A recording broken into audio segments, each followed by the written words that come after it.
Tertúlia. Meu boa tarde aí para todos e todas. Hoje é dia 28 de julho de 2012, sábado. O verbete é de número 2369. Ele tem 7 páginas, 51 logias e 39 máximos. Eu chamo a atenção que a divisão do detalhismo tem o total máximo que pode ter de máximo, são 26. O tema é dificuldade de aprendizagem. Agora, a especialidade é experimentologia. Quem fez o verbete aí com muita classe e trabalhou muito é a professora Nilce. Está aí, muito bem assessorada hoje. Inclusive está assessorada pela Estátua Filosófica de Belo Horizonte. Definição.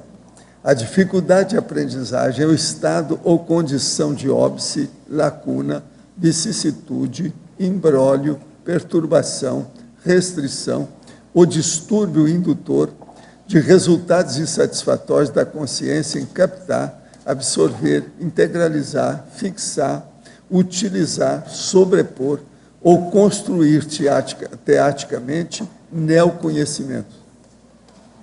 A influência da grupo-pensenidade estagnadora, as contaminações interpensênicas, as distorções mnemopensênicas, a anulação das intrusões pensênicas, a profilaxia, as pressões holopensênicas obnubilantes. Agora, a inabilidade em aprender, a inapetência cognitiva, a penúria aprenditícia, o aprendizado falho, o fraco rendimento nos estudos, a imprecisão em captar e utilizar conhecimentos, a discrepância entre compreender a teoria e agir na prática. Eu li apenas alguma coisa, tem mais de 20 linhas a fatologia. Agora, vou ler também algumas poucas aqui linhas da parafatologia, que também tem mais de 20 linhas. Esse verbete é muito denso, tem profundidade, muito sério. A capacidade de apreensão dos parafatos, a paraprendizagem, a concausa extrafísica, a contiguidade parafactual, os bastidores extrafísicos do contexto educacional, a ficha evolutiva pessoal, a autobiografia considerando a multisserialidade, a repercussão da história pessoal multiexistencial. Agora, nós temos aí na argumentologia o tópico sobre a tipologia, onde tem aí 5 características das consciências proativas, tornando o mega desafio emergente em dificuldade de aprendizagem propulsora. Tem também o diagnóstico, na qual é examinado aqui 7 fatores e respectivos itens, e objetivando diagnosticar inadequações e adotar medidas profiláticas. Agora, na remissiologia, dos 15 verbetes, nós destacamos 5. Autodispersividade, balanço mental somático, descentração cognitiva, educação infinita e percentual de racionalidade. Agora, a frase enfática. A atuação teática para solucionar lucidamente as próprias dificuldades de aprendizagem é item indispensabilíssimo para a consciência intermissivista autodeterminada na evolução interassistencial. Agora, questionologia. Você atua proativamente perante as dificuldades de aprendizagem, aproveitando tais ocorrências para impulsão autoevolutiva? Quais atitudes adota interassistencialmente para colaborar na resolução das dificuldades de outras consciências? Eu chamo a atenção que a bibliografia tem 12 fontes bibliográficas e a webgrafia tem uma fonte bibliográfica. Agora, a mega análise aí com João Paulo, são 20 itens. Bloqueio, ensino, docência, neosinapse e déficit. Processamento, neoconhecimento, intelecção, assimilação e retenção. compreensão, autodesorganização, disfunção, paraeducação, cogniciologia, psicopedagogia, mental-somatologia, neuroconscienciologia, interassistenciologia e autorraciocinologia. Agora, o verbete aí do dicionário hoje é megamutaciologia. Eu chamo a atenção para a pessoa ver o que está falando, na introdução e na premissa, que tem duas pequenas listagens aí para fazer pensar. Agora, questionamentos aqui. Estou no meio de um processo de emagrecimento e a minha motivação passa labilidades constantes, apesar de estar conseguindo resultados positivos. Gostaria de saber se a conscienciologia possui alguma técnica para aumentar a vontade. Sei que a professora Malo estuda a labilidade. Caso ela esteja na tertúlia e possa comentar algo, ficaria muito grata. Ela não está. As sugestões e dicas da verbetógrafa também serão muito bem-vindas. Você está vendo, né? Ele está querendo saber como é que faz, por causa da vontade dele, que tem labilidade, que muda. Uhum. Eu acho que você precisa começar... É ela, viu? Não é homem, é ela? É uma mulher. É uma mulher? Tá. Persistir, né? E não querer, assim, grandes ganhos de uma vez. Vai gradualmente, contando passo a passo as suas pequenas conquistas.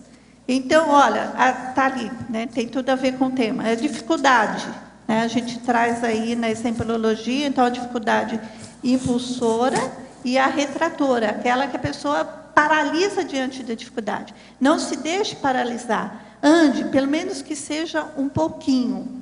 Então, balança, que amanhã balance um pouquinho menos. Tá? Se não consegue ficar, consiga ficar um dia, se não consegue um dia, pelo menos meio dia, e depois vai gradualmente aumentando. Essa é a minha dica. Fora de sério, né? Tem uma filósofa de lá e outra de cá. Agora aqui, a verbetógrafa. Na fatologia, página 2, sexta linha de baixo para cima. Poderia nos explicar melhor a hipótese da hiperaprendizagem ser possível causa da esquizofrenia? Isso daí é uma hipótese. Um experimento que foi feito em 2011, em maio de 2011, o endereço está lá na Webigrafia, você pode encontrar lá com mais detalhes. Então, os cientistas trabalharam com supercomputadores, colocando várias histórias para eles, quer dizer, com uma aprendizagem acelerada, e depois, no final, eles confundiram as histórias. E o sintoma muito parecido com o sintoma da esquizofrenia. Daí a hipótese de que a esquizofrenia, na verdade, é um resultado de muito conteúdo ao mesmo tempo entrando no cérebro, que acaba levando à confusão, né? Entra em pane. Seria isso, seria mais ou menos por aí. Então, essa hipótese, ela ainda, né, precisa ser mais investigada, mas é bem interessante. Né? É interessante, mas veja, quer dizer, o que eu estou fazendo aqui é criando esquizofrênicos. Não. É uma escola de esquizofrênicos. Não, mas é de uma maneira... conversa isso aí. Não, mas é de uma maneira desordenada, né? A questão é a maneira desordenada. Sai dessa. Essa está difícil de deglutir. Agora aqui, já na 18ª linha, o que é a aproxexia? Qual que é a da... Está na 18ª linha da fatologia. A prosexia. Na verdade, a gente tem uma série aí de aspectos que, na verdade, acaba levando à dificuldade. Não é ela em si que vai causar a dificuldade. Então, a prosexia é uma síndrome, né, que leva à dificuldade de memória, a dificuldade de assentar na memória os conteúdos que a pessoa recebe. Na enciclopédia tem muita coisa que fala em prosexia, eu mesmo já escrevi sobre isso. Tem, a praxia agora, também. Em efeitologia, página 3, terceira linha. O que é o efeito Rosenthal? o efeito Rosenthal, também chamado efeito Pigmaleão. O efeito é o seguinte, parte de um preconceito, tem uma ideia, né, no sentido aqui do verbete que a gente está trazendo, né? Então, assim, o professor já tem uma ideia que aquele aluno vai ter uma dificuldade de aprender. Por exemplo, um aluno mais humilde, com dificuldade com a família mais pobre, dificuldade de recursos, já estigmatiza que vai haver uma dificuldade para ele aprender, e isso acaba conduzindo realmente a apresentar essa dificuldade. Até porque há um pouco de descaso de esforço para que aquela pessoa aprenda, e a gente também reconhece aqui a questão do holopensene que se forma em torno daquela pessoa, daquela consciência que está ali. Mora numa favela, não tem dinheiro para comprar os livros, dinheiro, não segue as coisas, não pode ler direito. Isso. Tudo e aí fica estigmatizado. Agora aqui, neossinapsologia, página 3, primeira linha. Poderia nos detalhar e exemplificar os exercícios cerebrais pró-neossinapse? Olha, todo exercício cerebral, todo exercício que ajude... Seja esquizofrênico. Se for seguir aquela teoria, seria isso. Exatamente. Né? Você está entendendo, né? Todo exercício que vai te ajudar a exercitar o cérebro vai ajudar. Você quer um exemplo? Fazer verbete. Né? Aqui. De que maneira o jovem inversor pode aplicar corretamente a auto-mega-euforização no seu dia a dia? E como ampliar a frequência e a duração das ciprienes? O que você acha? Primeiro o jovem inversor. E a mega-euforização. Olha, a gente voltando aí na questão anterior, que é a questão dos exercícios cerebrais, do trabalho com o mental soma, eu acho que por aí, sabe? Quanto mais a gente começa a trabalhar com esses exercícios, com a questão do mental soma, chega num momento que você se sente super bem. Eu não classificaria isso ainda como sendo a mega euforização, mas que realmente leva a um estado de acalmia, de ampliação da consciência, com certeza. Agora, ele pergunta aqui a frequência e a duração das ciprientes, que é o ciclo de primaveras energéticas, né? Sim, quanto mais ele Mano, quiser... Você vê se assenta, que tem aqui uma pergunta para você, tá? Mas quanto então... mais... Aí, quanto mais ele exercitar, né? Melhor. Ele vai... É melhor, e isso é gradual. A fórmula é só essa, é o esforço pessoal. É isso. Agora aqui, em pensenologia, página 1, quinta linha, poderia comentar sobre a profilaxia e as pressões holopensênicas obnubilantes? Quais seriam as principais pressões holopensênicas obnubilantes exercidas na SOCIM patológica? Olha, é difícil da gente dizer o que não é. Os valores da SOCIM, né, os valores que não em geral, de uma maneira geral. Isso que chama de coleiras sociais do ego é uma das coisas. Exatamente. É isso aí. Então, assim, o que é valorizado? Valorizado é o superficial, hoje... jogar futebol é muito importante. Jogar futebol. Dançar o samba é outro muito importante. Carnaval é outro importante. Por aí, né? Ir no barzinho, no botequim, jogar conversa fora. É isso?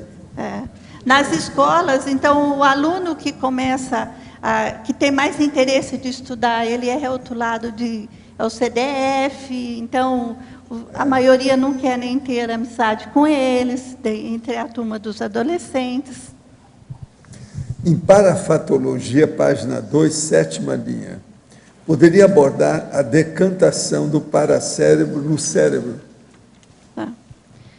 À medida que vai, através do esforço pessoal, está trabalhando com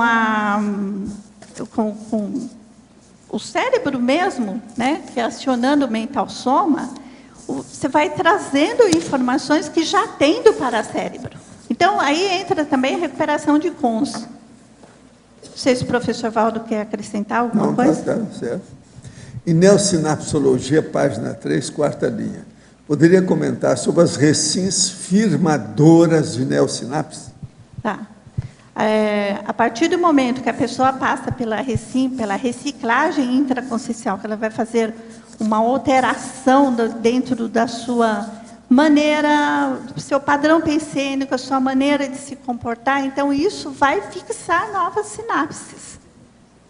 Agora aqui, fatologia, página 2, quinta linha. Poderia explicar os estímulos subliminares adversos? Os estímulos subliminares são aqueles estímulos que, assim, você não percebe que eles estão acontecendo. Então, a gente estava falando antes da questão da SOCIM, dos valores da SOCIM.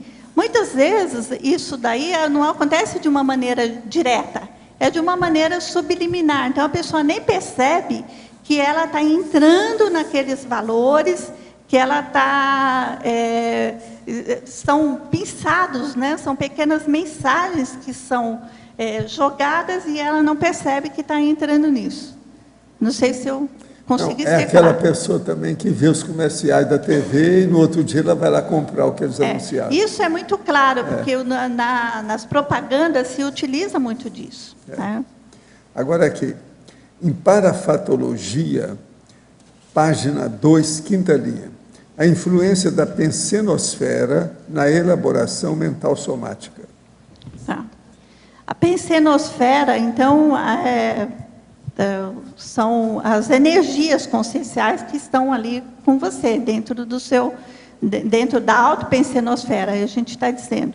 Então, assim, essas energias, ela vai influenciar naquilo que você está pensando. Você pode estar contaminado. Daí a importância da gente fazer desassins.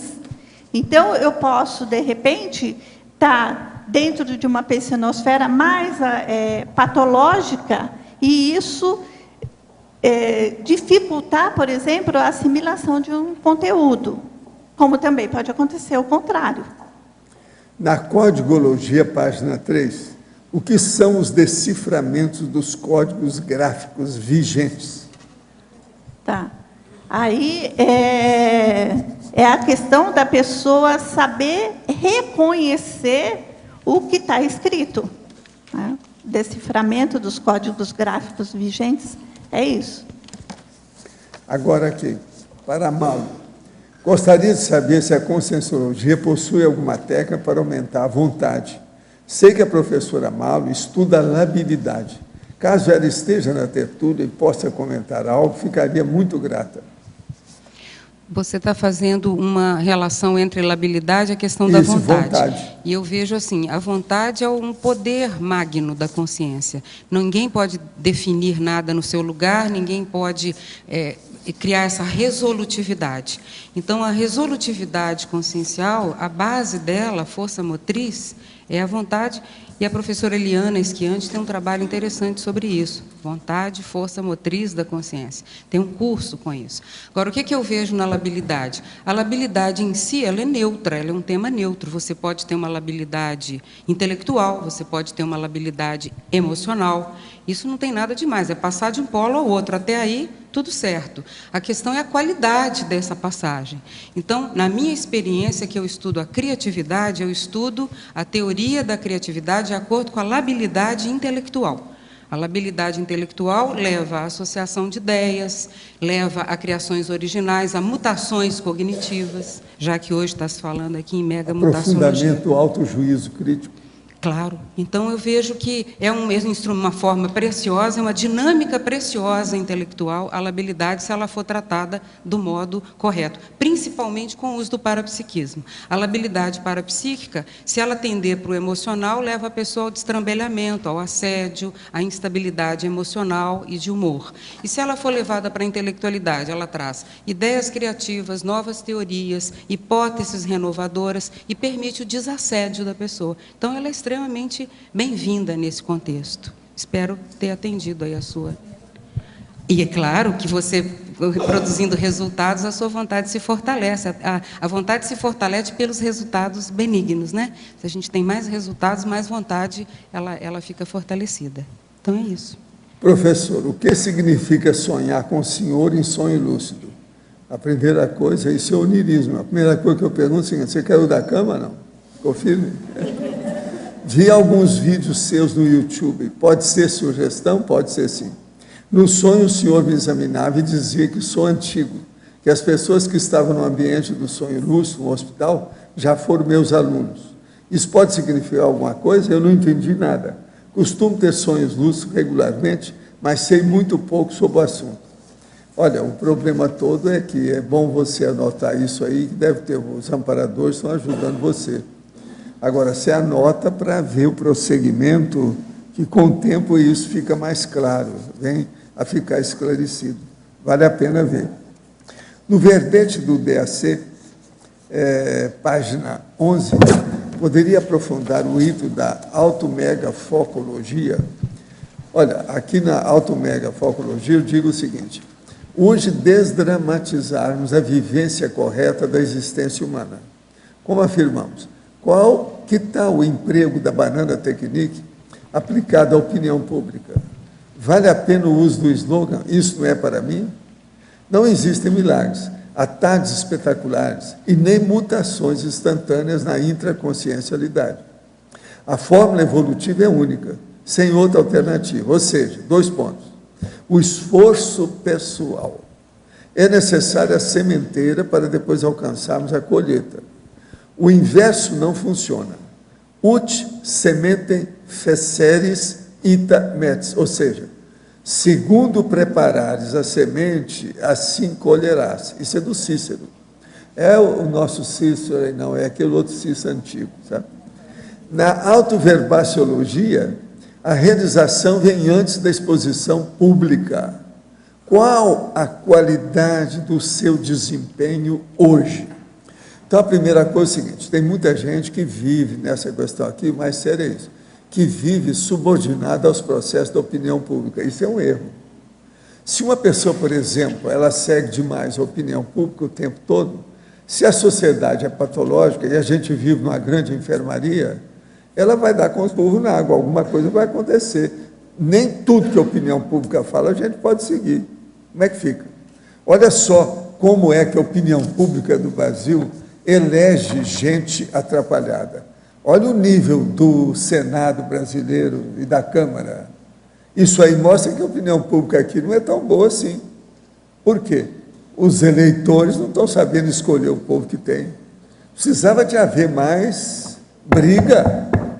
Gente que falasse, a opinião pública, levantar a voz para mostrar essa sujeirada que tem aí.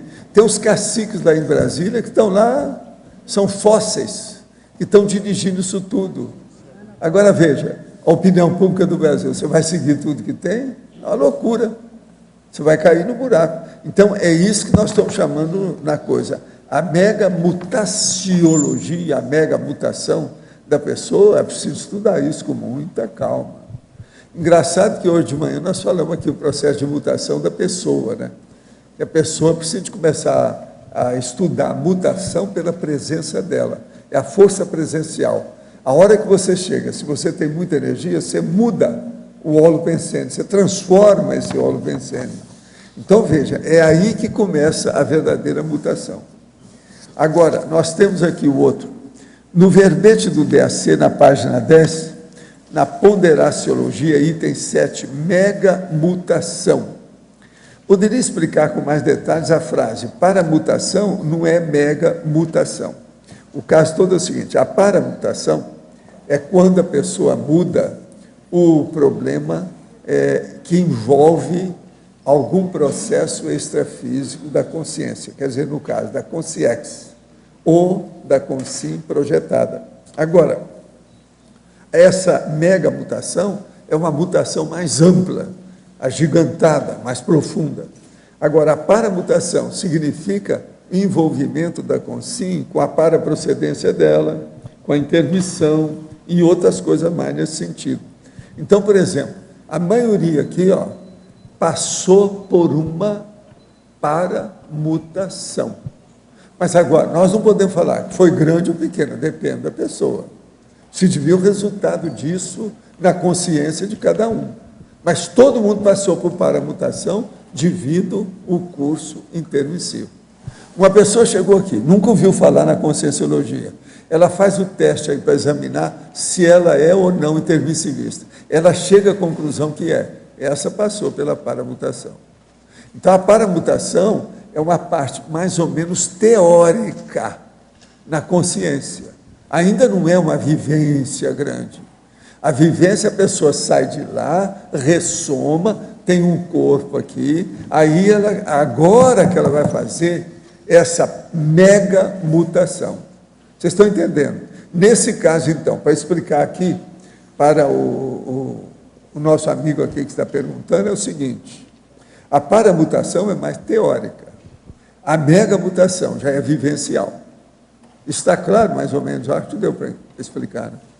Mesmo que a consciência faça ações assistenciais por atacado, a evolução segue o princípio javalínico do devagar e sempre, sem saltos evolutivos, sim.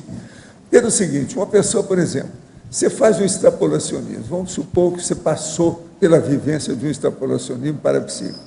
Aquilo ainda não quer dizer que você fixou aquela experiência. Ela te deu uma orientação, mas você ainda não vivencia aquilo para ser um exemplo.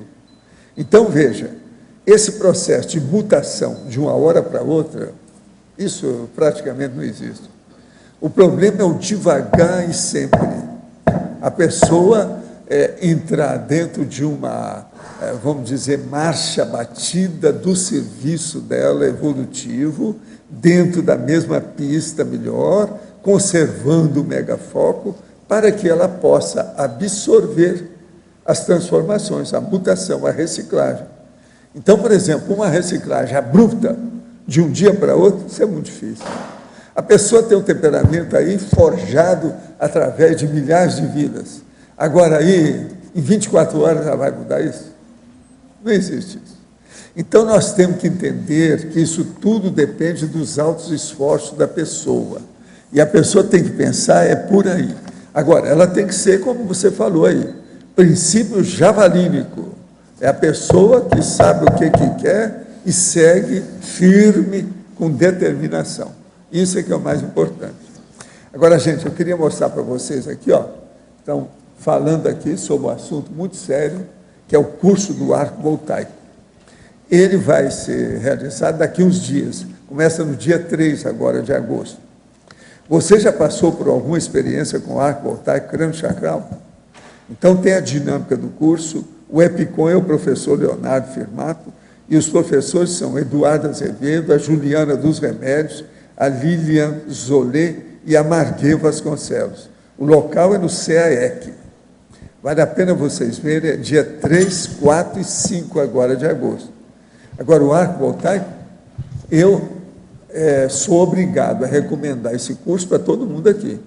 Quem ainda não sabe mexer com arco voltaico, para sentir o processo, ter confiança no que faz, é bom ver isso aqui do Leonardo Firmato, que ele está trabalhando muito seriamente com isso, já faz muitos anos. Então, vamos lá, dia 3, no discernimento, tá certo? Pode falar. Professor, letra B aqui. Questionologia. Sobre o serenão, nós já sabemos, o senhor falou várias vezes, em relação ao terceiro evoluciólogo e a ponderaciologia, a atração, os egos. O ego, ele pode ser patológico ou não? Ou todos os egos são patológicos? Quem é todos o quê? Ponderaciologia, atração. Os egos mais afins se atraem espontaneamente. E o evoluciólogo, por que o evoluciólogo não se vem viver e se expor publicamente, ensinando a evoluciologia? Pois eu te pergunto, por quê? Eu estou fazendo uma pergunta, eu não respondi. Ué, a pergunta foi feita, eu quero a resposta. Agora, eu vou te responder o que eu acho. Por que os serenões não se mostram publicamente? porque eles não querem colocar você vexado, né, constrangido. Por que o anonimato serenológico é indispensável? Ele é porque as pessoas se destacam das outras e não deve humilhar ninguém pela sabedoria que ela alcança. Tem que ir devagar. Então, enquanto a gente está tudo mais ou menos bem aqui, ó, pré-serenão, tudo bem. Agora, amanhã, você vira serenão na frente da gente, você vai dar um tchauzinho aqui para a gente, pelo menos a temporada, é o jeito. Agora, por que evoluciólogo não vem viver e se expor publicamente ensinando evoluciologia entre nós, pré-serenões? É porque a turma não está preparada. Eu estou tentando ver se ajeita o ambiente para eles chegarem aí. Eu já falei isso já faz alguns anos. Faz umas 2 décadas que nós estamos tentando intensamente em cima desse assunto. Vamos ver como é que vai dar. Eu acho que isso vem. Agora, a mega mutação, ela existe. Por exemplo, uma pessoa vem, nunca ouviu falar nisso nas outras vidas, sobre TENEPS. Ela começa a fazer TENEPS. 10 anos depois, ela é outra pessoa. A TENEPS muda substancialmente a pessoa. A TENEPS é uma das coisas que nós temos, das técnicas que a gente tem, que mais afeta para mudar o temperamento da pessoa. Ela é muito prática, objetiva. Ela não espeta só, não, ela aprofunda, ela vai lá dentro do processo do micro-universo consciencial. Então, vamos pensar nisso. Essa mega mutação, por exemplo, do ponto de vista de TENEPS, é sério, vale a pena pensar. É o problema da energia. Agora, veja, a dificuldade de aprendizagem, nós temos que levar isso em consideração, né? Isso é muito sério. O problema é o seguinte, eu falei aqui antes, e vou repetir agora, do Harry Weinberger. O maior direito desse mundo é o direito de estar errado. Mas agora, a maior burrice desse mundo é o direito de permanecer errado. Entende? Então é bom a gente clarear isso. É preciso de haver a mutação. Está certo? Ele não está tão longe da realidade, mas isso não é a síntese da verdade ou da sabedoria, não. Vamos devagar com isso. Com relação ao ego, aqui na ponderaciologia, a atração, os egos mais afins se atraem espontaneamente. Ele pode ser patológico? Aonde que está? Que número que é isso aí? Os egos mais afins se atraem espontaneamente. Pode ser sim, mas por que não? Acontece. A baratrosfera é isso. Os afins se atraem na baratrosfera. Os afins se atraem nas comunex evoluídas. Então, aí varia. Né? Obrigado. Neuza. Pode falar. O que é? A nossa energia não atrai o serenão. Concorda? A nossa energia, a gente atrai o serenão. Porque... Se a sua energia é boa... Ele é atraído por todo mundo. Não, se a sua energia é boa, você mostra que você existe. Ele vai se interessar por você. Outra coisa, é aquilo que eu falei. Ele chega na capital de São Paulo. É uma das maiores cidades do mundo. Sim, aí ele chega lá e vê assim, aqui tem 10 personalidades que têm mais energia. Ele não precisa de ver o catálogo de telefone. Não, ele vê pelas energias, ele sente aquilo lá. E se interessa, ele se interessa por isso. É lógico. Por quê? Porque às vezes um desses 10 tem alguma influência numa determinada área. Eles querem fazer assistência. Essa pessoa seria um ponto-chave, uma criatura-chave para ele ajudar. Está entendendo a diferença? Não, eu estou entendendo. Mas assim, o que eu quis dizer assim, ele não precisa que a gente atraia ele. Porque, não, por exemplo, você não precisa das energias dos assistidos. No entanto, você assiste os assistidos. Seria não? Porque essa máxima... Ele não precisa da minha ou da sua energia, mas ele ajuda a gente, de vez em quando. Porque esse princípio, assim, os afins se atraem. Dá uma colher de chá. No sentido assim, os afins se atraem. Os afins se atraem. Então, assim, a gente é afim do serenão. Agora, quanto mais você melhorar a sua energia, mais você vai atrair o serenão. Sim. Quanto mais você melhorar a energia. Esse é o caminho. Então, por princípio, só do fato de você ter consciência, né, você já atrai, mas assim, não desse jeito de ficar mais próximo. Assim. Eu recomendo a vocês que Se vê algum serenão por aí, pega o caminho dele, vê como é que é. É interessante, muito interessante. Como diria o Mr. Spock, fascinante. Serenão é fascinante. Nilson, aqui na letra A, atrás de você, na sua exemplologia, eu achei bem interessante a ideia que você chamou atenção para a questão da aprendizagem impulsora, né? E aí eu queria fazer uma sugestão, né? São duas questões. A primeira seria uma sugestão para ampliar mais essa ideia, aprofundar mais essa ideia. Um paradoxo que tem de muitas vezes uma genialidade, né? Um brilhantismo intelectual vir junto de uma dificuldade de aprendizagem, né? Que seria um paradoxo, porque, por exemplo, no caso de superdotados, que eu trabalho com superdotados, né? Você tem um cara que é super top em uma determinada área, mas em outro ele tem uma deficiência de aprendizagem muito séria, né? Então, seria uma sugestão. O outro ponto seria aqui na página 4, Sindromologia, queria entender a relação que você fez da síndrome da ectopia afetiva com o tema do verbete. A síndrome da ectopia afetiva na primeira linha. Tá. Sim, a pessoa está com a ectopia afetiva cheia com os problemas emocionais ali dela, e isso vai interferir na questão da absorção de conhecimentos.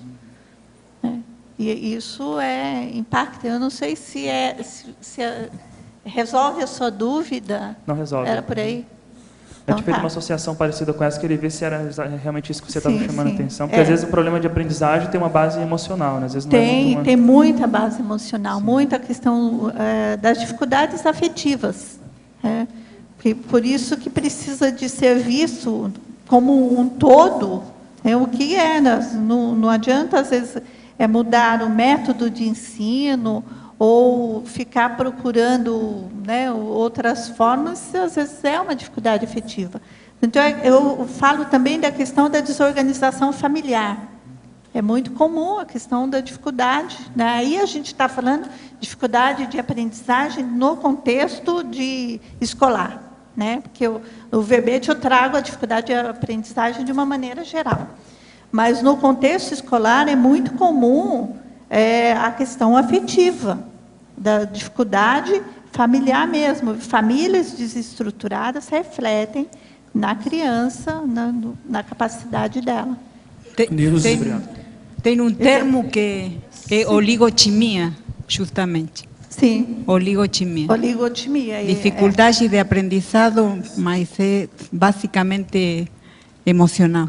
Mas tem o lado contrário também, né? Que tem até uma frase que diz assim: não se sabe se a pessoa é feliz porque aprende ou aprende porque é feliz. Sim. Isso dá as duas, porque assim, se a criança tem algum tipo de dificuldade de aprendizado, e os pais, a família, ou quem quer que seja o professor, não atende aquela necessidade dela, ela vai ficando cada vez mais infeliz, aí vai tendo problema de afetividade. Ela vai ficando cada vez mais opressiva, ela vai ter mais dificuldade. O contrário também é um problema sério. Para mim, é mais Agora, sério. a questão é encontrar, né, fazer um diagnóstico para encontrar a maneira de mudar isso.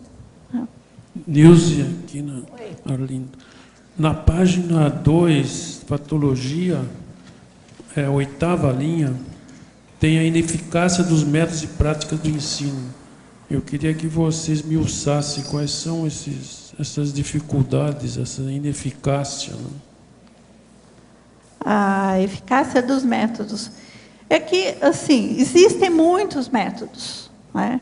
Cada método, é isso que a gente estava falando, é apropriado para um determinado tipo de maneira, de estilo de aprendizagem que as pessoas têm. Então, muitas vezes se tem método que parece, né, existem as modas, né, chegam aqueles métodos novos ou fórmulas, né, extraordinárias e que não fazem efeito para um determinado contingente. Agora, no caso do Brasil, essas deficiências, eu não sei se isso aí entraria no método, essa questão de não reprovação, por exemplo. Não deixa de ser um método, né? É um método no sentido de, assim, não reprovar, depois recuperar no outro momento, porque a reprovação poderia ser um desestímulo. Mas é ineficaz. Mas é ineficaz. Tem se mostrado ineficaz, né? Agora, aqui depois embaixo, aqui Na quarta, de baixo para cima, tem a desortografia. Bom, a desortografia e, em seguida, a descalculia. Essas duas. Tá.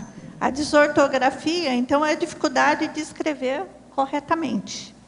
E a descalculia, a dificuldade de lidar com números, não é exatamente com operações matemáticas, mas com envolvimento, né, com, por exemplo, reconhecer os sinais de mais, de menos. Tá? Lidar com o raciocínio, né, matemático. Eu não sei se a disfasia já perguntaram, não. Disfasia também. Sim. Que é na linha de cima, disfasia. Tá. Então, a dificuldade que ela vai estar tendo também com a fala. Da fala. E que repercute isso. Tá, ok, obrigado. Nilce, aqui na página 4, por favor, lá embaixo, em legislogia, o penúltimo item. Pois não. As leis intrafísicas dos direitos individuais. Você colocou nesse contexto do verbete dificuldade de aprendizagem. Eu não pude deixar de associar com o que o professor Valdo acabou de falar, que o maior direito deste mundo é o direito de estar errado. Sim. Você pensou, foi nisso? A pessoa tem direito de ter dificuldade de aprendizado? Sim. Foi isso? Sim, foi isso então, mesmo. Foi sincrônico. Ela tem o direito, né, de repente, não responder àquilo que a sociedade espera dela. Ou daquela forma em que é apresentado, que se espera, né, que ela aprenda. Agora, falando da questão do erro, o erro faz parte da aprendizagem. Né? Muitas vezes, o errar é visto como uma dificuldade, e a partir daí é rotulado a dificuldade, e nesse ponto é que eu entrei, essa foi a vertente que eu peguei, para poder colocar ali a dificuldade, a impulsora e a retratora. Então, errou. O que eu fiz diante do erro? O erro faz parte do processo de aprendizagem. Errou, paralisou diante do erro, retraiu, perdeu-se a oportunidade. Agora, errou, né? E vou verificar aonde que foi, qual é o ponto em que esse erro, por que esse erro aconteceu, aí vai impulsionar para que a aprendizagem aconteça. Basicamente é isso. Tá bom, obrigada, Nilce. Nilce. Tá bom. Em parafatologia, na página 2, na penúltima linha, se aprofunda um pouco a questão do alinhamento pessoal ao fluxo reeducativo da reurbanização planetária da Terra? O alinhamento... Peraí, deixa eu... Parafatologia, na penúltima linha.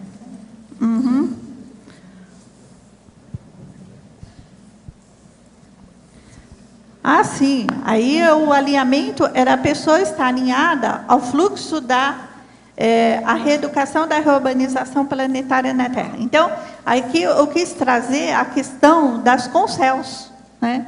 Da gente, enquanto, porque eu estou trazendo do verbete a dificuldade, mas com um olhar aí interassistencial, né? Lógico, a dificuldade vendo para a gente, até coloquei lá na questionologia também, e o interassistencial. Então, assim, olha, existem as concels, existem que vai ter uma dificuldade maior pela própria condição dessas consciências, no momento evolutivo que elas estão.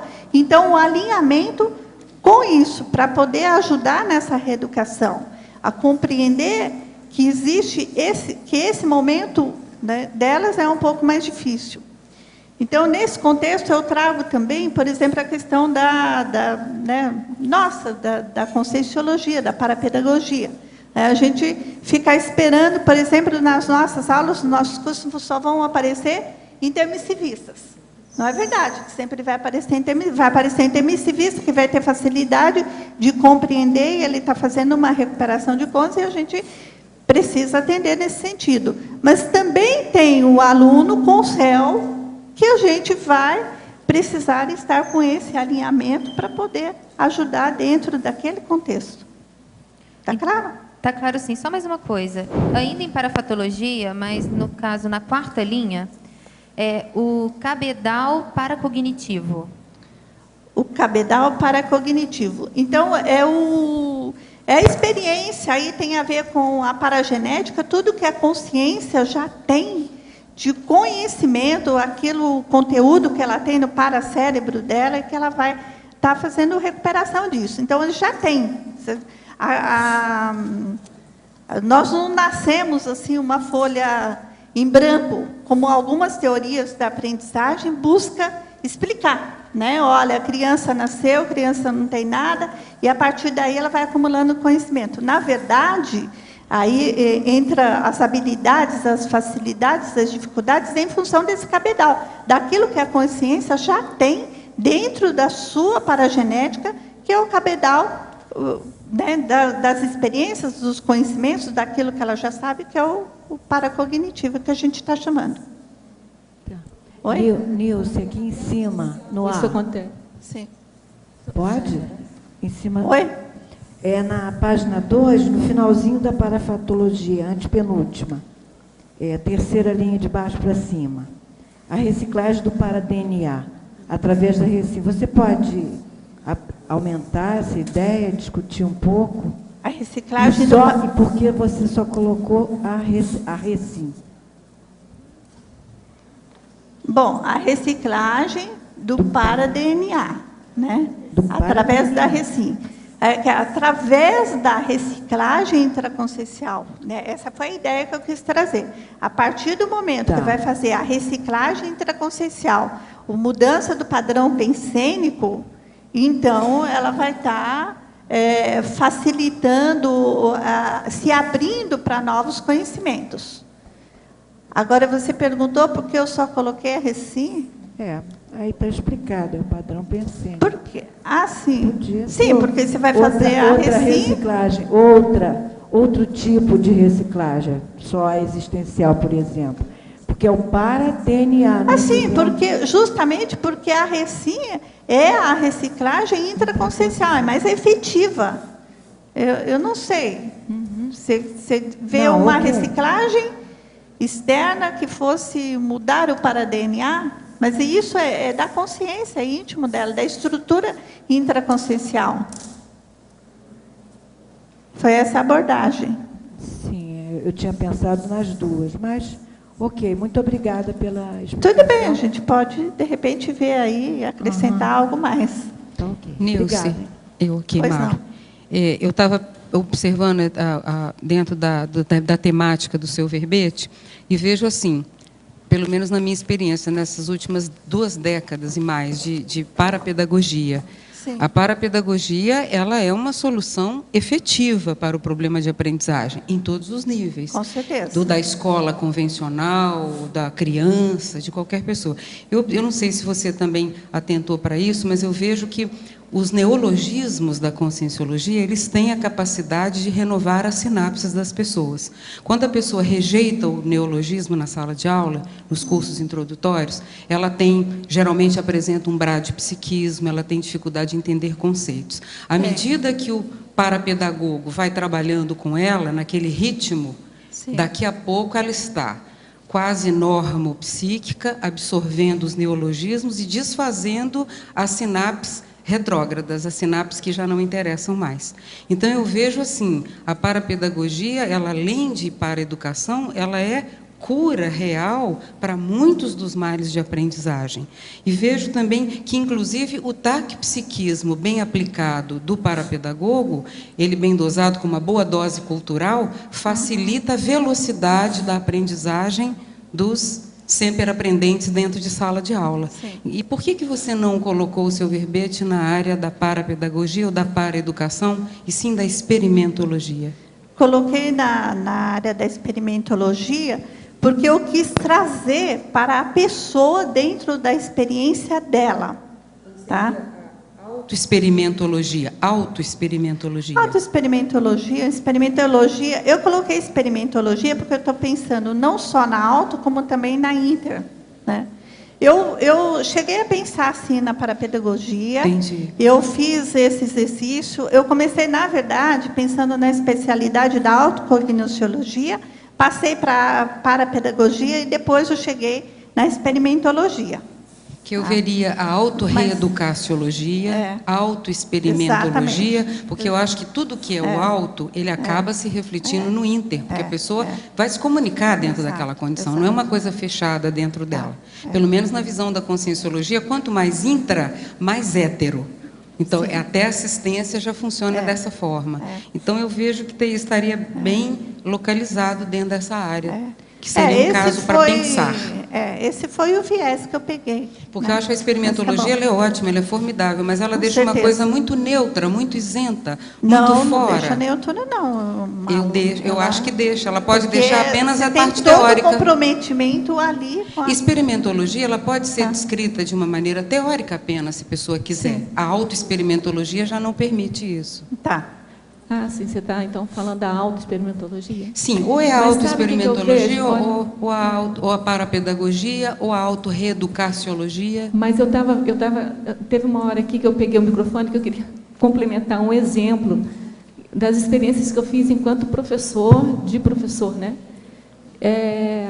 Então, assim, na alfabetização, por exemplo, a dificuldade da classe para baixo, né, a classe mais baixa, né, da escola pública, assim, na hora de escrever, que muitos psicólogos, muitas pessoas assim que levavam a coisa mais para a medicina, né, achavam que a criança estava com dislexia, que estavam com dislalia, disfrasia, esses dias todos assim, e na verdade foi descoberto que a criança mais pobre, ela não tinha noção que a escrita era da esquerda para a direita, entendeu? São então, coisas bem básicas. Isso são coisas bem básicas. Então, à medida que o professor sabe isso, uma série de dificuldades que a criança poderia vir a ter, passa a não ter. Na matemática, por exemplo, eu fiz essa experiência na sala de aula de alfabetização. Então, assim, uma das dificuldades, que é saber a operação subtração, num dos conceitos, né, porque de um tanto tirar um tanto, isso, obviamente, é a subtração. Mas quando você fala assim, fulano tem tanto, ciclano tem tanto, quantos um tem a mais do que o outro? A criança não associa esse vocabulário, quantos a mais, com a operação de subtração.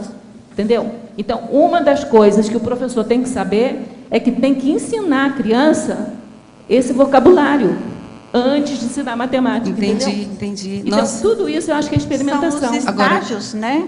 Os estágios que eu acho que tudo isso passa pela experimentação geral. É porque a minha experiência é um pouco diferente, porque eu trabalhei com oficina de conscienciologia para aquela alfabetização de jovens e adultos.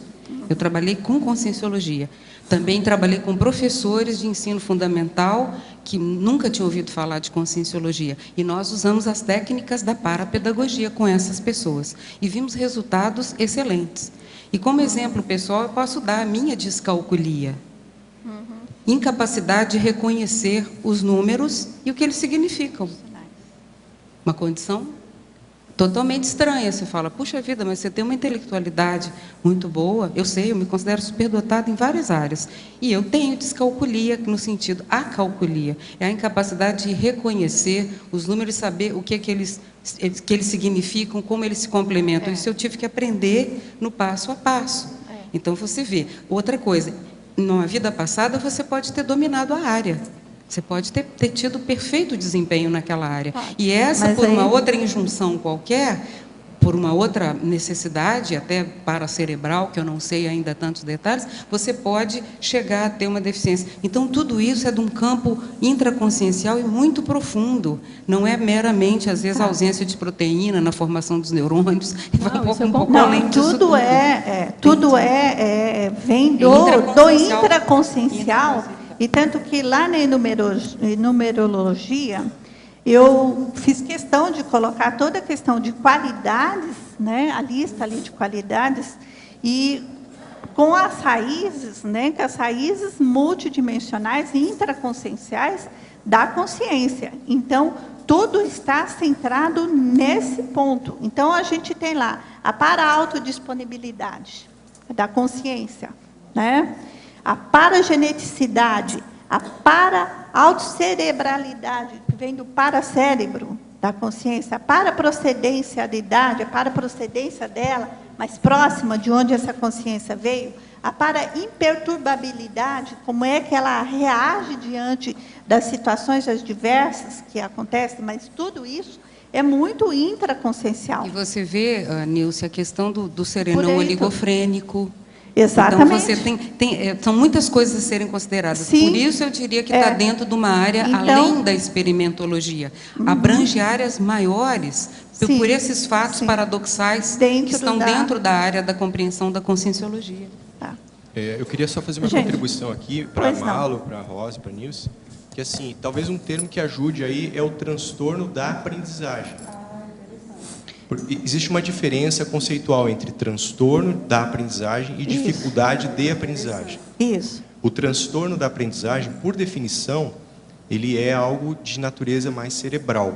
Sim. Então, tem uma hipótese de que são áreas cerebrais que não têm uma conectividade perfeita, correta. Então, isso pode explicar a descalculia, a desgrafia, a dislexia e por aí vai. Então, tem algumas pessoas que podem explicar isso melhor. Já a dificuldade, ela tem conexão com o processo pedagógico, que é o que a Rosa está falando lá. Porque às vezes a família, né, a família que não dá o verbete é dificuldade, por isso que eu estou falando isso, então.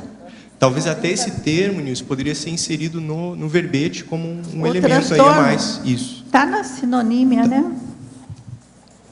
Não coloquei na sinonímia? Acho que sim. Transtorno da... Não devia estar, não. Não, então é na patologia. O que o senhor pensa sobre a terapia ortomolecular e a terapia anti-aging? Faz uso das terapias citadas? Olha, a ortomolecular eu já estudei muito aí com um colega meu que eu tenho em grande conta. Agora, isso vale a pena. Outra coisa, se a terapia anti-aging, quer dizer, essa que é para diminuir o processo do envelhecimento, em matéria, por exemplo, de medicamento, mudança de dieta, eu faço uso disso faz só 30 anos. Cada um faz o que pode. Pelas coisas que eu estudei no Brasil e no exterior, eu sempre uso. E outra coisa, eu acho que isso é que mantém um pouco da minha disposição. Esse processo que eu já falei aqui, que eu praticamente eu não tenho resfriado. A maioria das pessoas com quem eu convivo tem resfriado de quando em quando. Eu não tenho. Agora, não tem devido o processo de usar esses medicamentos de reforço dentro do processo da dieta. Então, isso é importante. Agora, tem uma base ortomolecular nisso tudo. Agora, a pessoa tem que estudar, porque cada um tem que ver a dieta pessoal e analisar isso com quem é nutricionista, dietista especializado. Agora, para verbetógrafo. Em efeitologia, página 3, primeira linha, o efeito das causas encobertas. Poderia esclarecer? Tá. Então, a causa encoberta é bom dizer que não é debaixo do cobertor, não. São aquelas que são veladas, que não estão explícitas. Então, as causas encobertas, na verdade, quando assim, o que está aparente ali é a dificuldade, isso é um sintoma. Tem uma causa, tem algo mais profundo ali que está levando aquilo. Então, esse é o efeito, né? Aí colocando como sendo ou a própria dificuldade, ou, de repente, aquilo que é colocado como a dificuldade, como a gente colocou ali, aquela lista lá as dislexias e as cias todas aí, na verdade, elas são sintomas, né? Existe uma causa mais profunda, que aí é onde a gente está colocando essa causa encobertas. Então, a questão é ir, né, pesquisar, procurar, para poder chegar no cerne do problema. A verticalidade na TARES, no intrafísico, segundo o professor, daria muito problema. No intrafísico, presta atenção. No entanto, porque no extrafísico, nos cursos intermissivos, é permitido maior contato com os evoluciólogos, com os serenões, no caso do pandeiro. Por quê? O ambiente foi feito para aquilo, o holopensene é outro. Lá você tem recuperação dos megacons, lá você pensa com o máximo da sua sabedoria, da sua experiência, da sua inteligência, da sua lucidez. Agora, aqui não é. Então, aqui a gente tem que ir com calma. todo mundo sabe, a psicologia também admite. Por exemplo, um rapaz de 16 anos falar para o outro de 16 anos, ele vai convencer muito mais o outro do que eu chegar e falar para o rapaz. Todo mundo sabe disso. Então, a horizontalidade aqui, intrafisicamente, na matéria da interlocução, dentro desse universo da dialética, a horizontalidade funciona muito mais do que a verticalidade. E isso tudo, em parte, também tem uma coisa, que muita gente com a verticalidade, falando de cima para baixo, fala de uma maneira negativa com a pessoa que está embaixo. Isso aí vai criando um problema de rejeição, né? O processo é esse. Até de resiliência, como o povo gosta de falar hoje. De modo que vê se você me entende. Agora, extrafisicamente é outra coisa. E outra coisa, não fica pensando que eles chamaram a gente, o serenão, e vai morar com a gente sem parar lá, extrafisicamente toda hora. Não. É de vez em quando, e olha lá, tem que escolher isso aí, né? Agora, a verbetógrafa. O excesso de estímulos que sofremos hoje, em especial as crianças, poderia levar a essa apreensão de conteúdos, dificultando o aprendizado? Quais são as profilaxias cabíveis em tempos de todos estarem online durante as 24 horas? Esse excesso de informações não levaria à esquizofrenia, mas causaria outros danos, não é? Não é a questão do excesso, mas a maneira desorganizada como as informações acontecem. Então, né, hoje, a gente tem o recurso da internet. Então, o que eu vejo, por exemplo, com os meus sobrinhos. Então, a criança, ela fica exposta ali, né? É difícil de conter isso, né? Você pegar aí 11, 12, 13 anos, é difícil de conter a criança dela, não está, porque aquilo faz parte dentro de um movimento, dentro da sociedade onde está inserida, ela começa a buscar informações e pega aqui, pega ali, tudo desorganizado, na verdade, não fixa nada, fica tudo assim na superfície, não retém, não consegue reter. Mas eu diria assim, pela desorganização como a coisa é feita, não é pela quantidade, é pela forma como isso acontece. Nilce, Ok? Pois não. Só para contribuir aqui com o seu verbete, nós temos um aluno lá na universidade que eu dou aula, que aos 14 anos, 14, 15 anos, ele era analfabeto. Hoje ele está com 24 anos, acabou de entrar para o doutorado. Certo? Então, aí eu vi o exemplo aqui na exemplologia, onde tem dificuldade de aprendizagem expulsora. Sim. Entendo eu, que ele usou bastante isso aqui, porque ele procurava muito a gente, diante da dificuldade dele, né? Uhum. Então, ele usou essa condição aqui do problema frente a ele, né? E ele foi buscar soluções. Sim. E, olhando aqui pela fatologia, eu identifiquei também outro, foi a questão de, nós temos eu mais 2 colegas lá, a questão dos professores empenhados no sucesso dos alunos, né?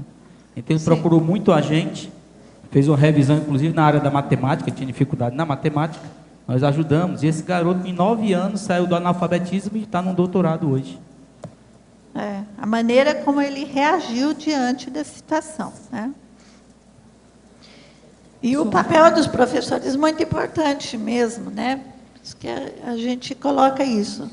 Então, aquilo que a gente estava falando do efeito Rosenthal, do efeito Pigmalião.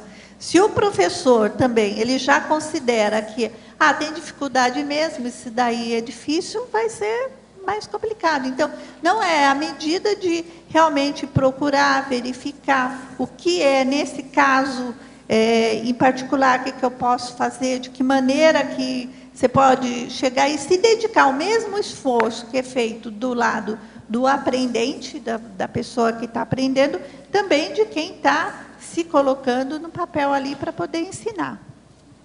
Professor Valdo, na página 10 do dicionário, poderia aprofundar, por favor, na premissa ponderaciologia, o item 5, empatia? Empatias, aproximações interconscienciais evolutivas, simples, funcionam melhor. O que você não entendeu disso? As aproximações interconscienciais evolutivas simples.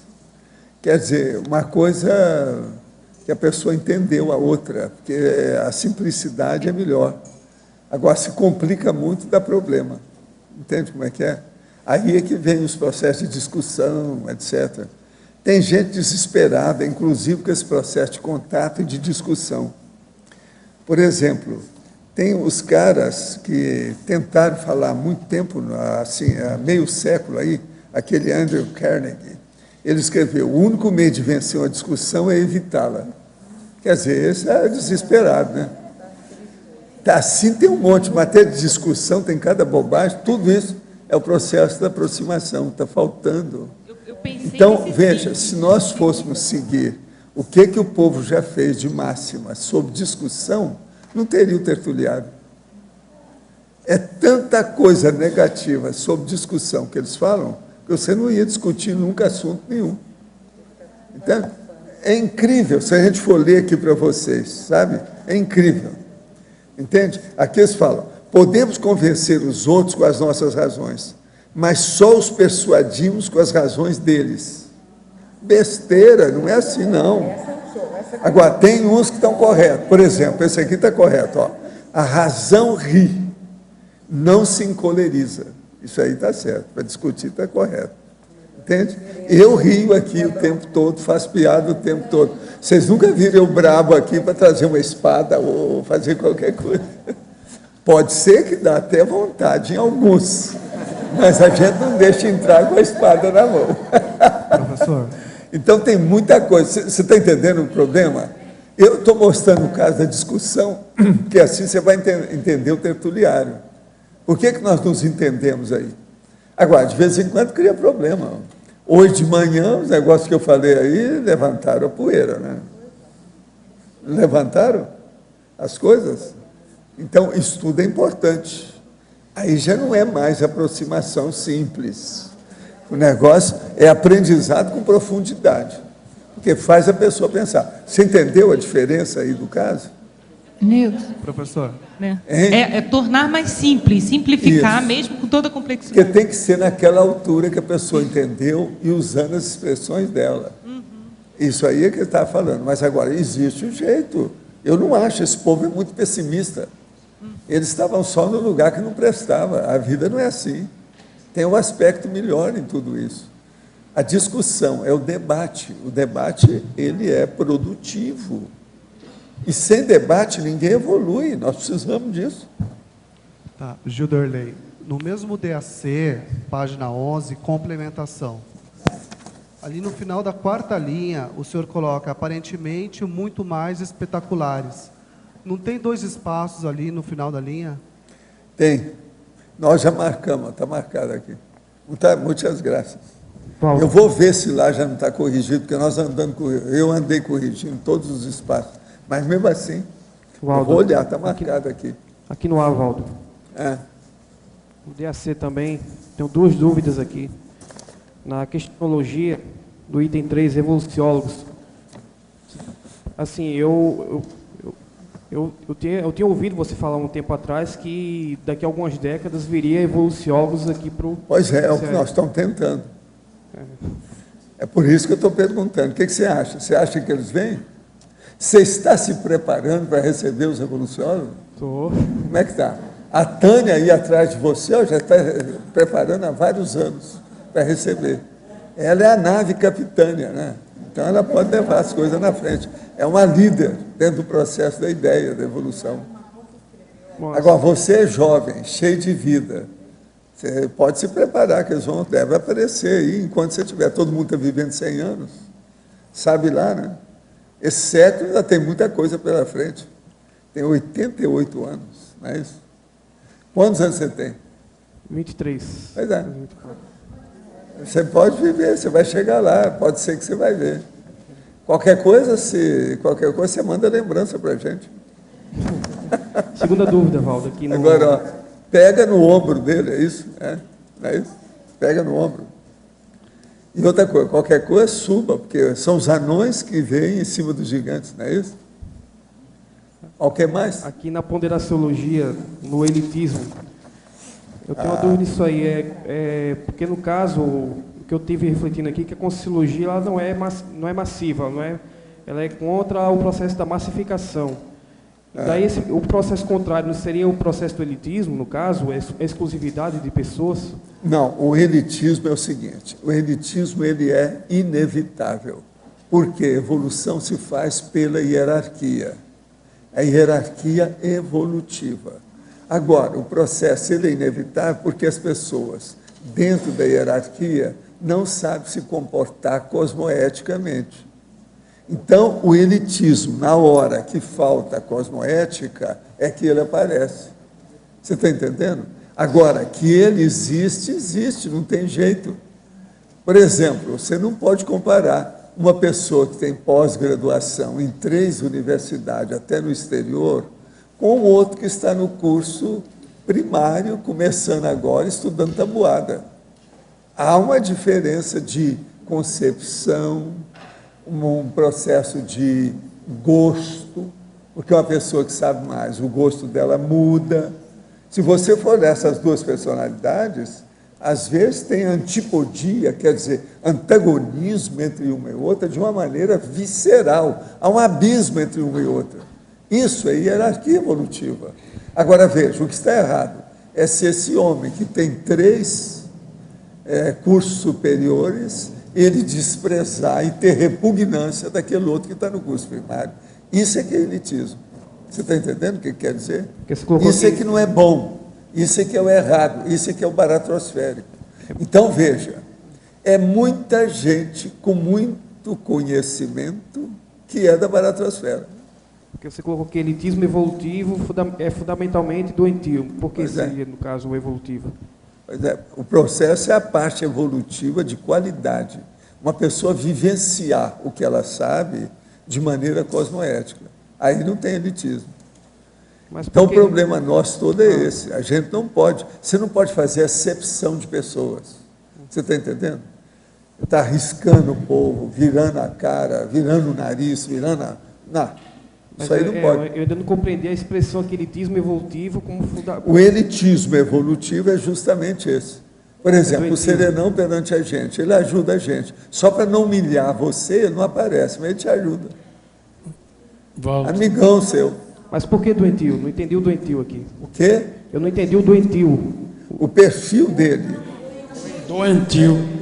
O doentio é aquela pessoa que eu estou falando. Ele sabe muito e despreza a pessoa, cospe nela. Isso Walter, aí está. Aonde é que ele está falando? Eu não sei mais o que é. Que é doentio. O item 4, elitismo. O elitismo evolutivo é fundamentalmente doentio. Por quê? A maioria faz isso. Falta aí que... A maioria, fundamentalmente, quer dizer, a maioria que é da elite, é doentia. Por quê? É orgulhosa, né? Nariz para cima, tem soberba, orgulho, pisa nos outros. Monarquia, companheiro. O que é a monarquia? É isso. Acaba com a plebe, é isso que nós estamos falando. Agora, existe o elitismo de qualquer maneira. Porque a hierarquia, ela é elitista. Não tem jeito. Essa questão, Valdo, eu não entendi também, porque sempre foi falado que o elitismo evolutivo, que na evolução, ele é normal. Ele é normal. Tá doentio, mas tudo bem. Ele é fundamentalmente doentio aqui para nós. Ele é doentio na Observa bem quem é que é da elite. Então, em geral, na Não, observa, é incrível. Eu entendi, em geral, na sociedade, ele é doentio. Mas existe uma exceção que ele não é doentio. Por exemplo, é o que eu estou falando. Por exemplo, um serenão, ele tem um elitismo evolutivo e ele te trata bem. Mas é serenão. Por aqui não é assim, não. Por aqui o negócio é pisar no pescoço. Não. Gente, é só olhar aí a televisão todo dia, é uma vergonha a situação que a gente vê. Olha o racismo, o povo xingando o outro por causa de raça. Eles não se entendem com a etnia. O negócio é esse. Na socinha ele é só doentio, concordo. Mas no Agora, fundamentalmente, todo elitismo, mesmo evolutivo, ele é doentio. Quer dizer, o cara, por exemplo, vamos supor, aquele cara que estudou muito, o marechal perante o soldado raso. Como é que fica? Não, esse como é que é? E por aí vai. Estudem o elitismo, que vocês vão ver que elitismo na Terra é uma droga. Agora, ele é evolutivo. Por quê? A hierarquia é evolutiva. A evolução é feita pela hierarquia. Ninguém foge do processo evolutivo. O elitismo não foge também. Então não adianta combater isso aqui, está tudo certo. Não, ele está certo que em geral é... Agora, tem que entender. Agora, esse negócio de entender, a gente está falando. Como é que eu disse? Deixa eu ler de novo para vocês. O comportamento, Não, né? calma. Como é aquele negócio? Não, não é isso. O que eu quero não é isso, não. Eu quero dizer aquela do processo aqui atrás. Espera aí, nós vamos chegar lá. O maior direito desse mundo é o direito de estar errado. Vocês têm todo o direito de estar errado. Não sou eu que vou dar o contra. Professora Nilce. Pois é. Não, e o direito de suicidar? Esse aqui é o pior da história. A pessoa está errada. Suicidar, a maior frustração que pode fazer. Agora, a gente fala, né? A gente fala. A gente Professora procura Nilce, instruir. professora Nilce, aqui no B, em efeitologia, o efeito do preconceito expresso em atitudes premonitórias de terceiros. É a terceira linha de cima para baixo. Tá. Isso daí é aquilo que a gente falou do efeito Rosenthal. Você viu que até na efeitologia eu coloquei logo depois.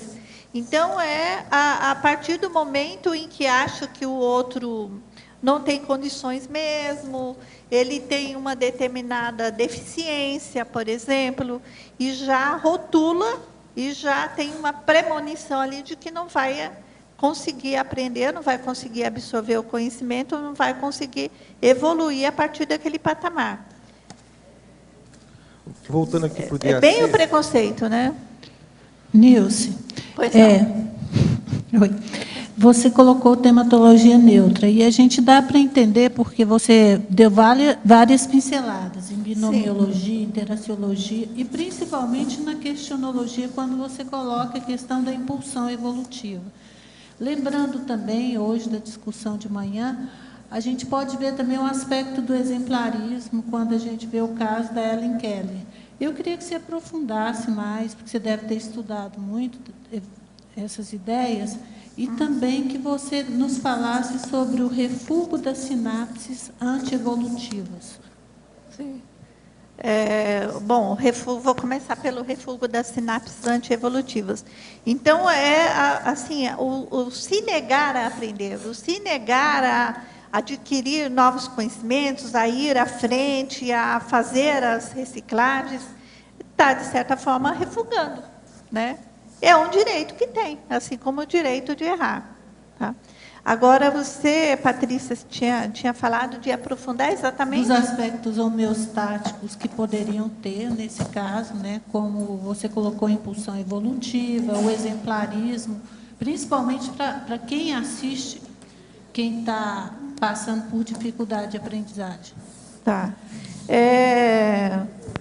Buscar compreender, né, qual é a dificuldade do outro, se colocar no lugar do outro, o que leva a essa questão, né, principalmente do preconceito premonitório, é se colocar, eu estou aqui, o outro está lá, ele tem a dificuldade, né, se colocar, como que seria, qual é o contexto daquela dificuldade? Pesquisar também, estudar, se esforçar realmente para isso, né?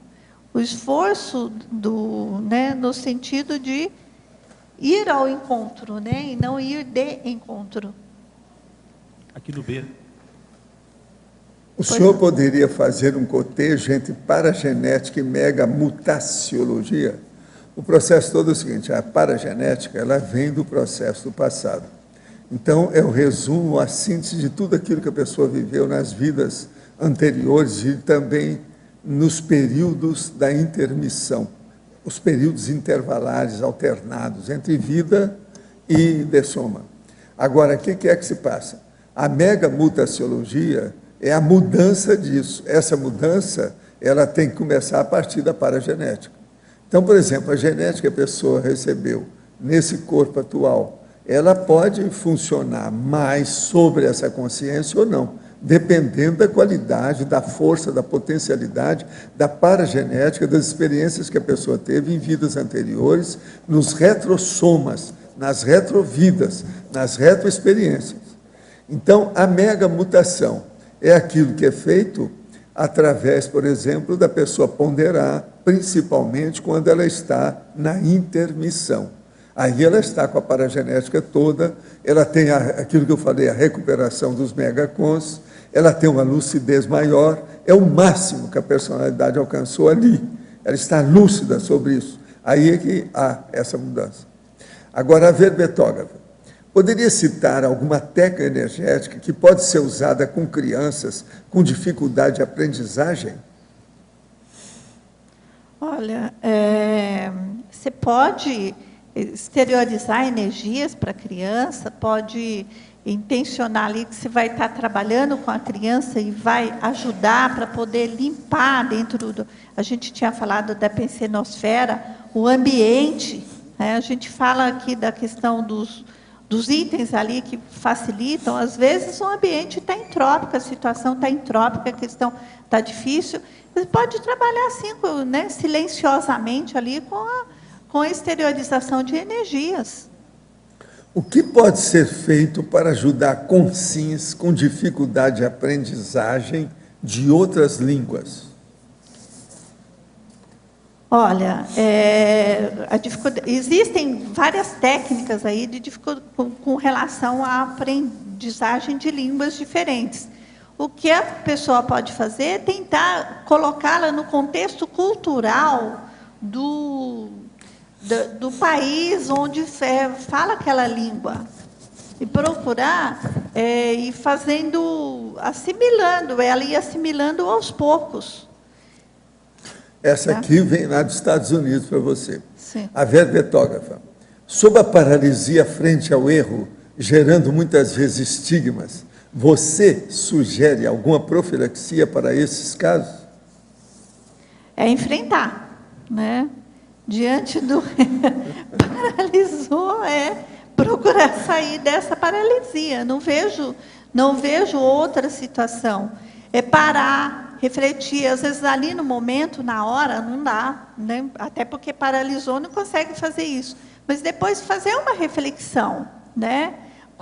Principalmente está procurando descobrir qual é a causa, qual é a raiz que levou aquilo. Fazer uma reflexão profunda em cima disso e se colocando diante de situações daquela natureza, às vezes de uma maneira gradual, né?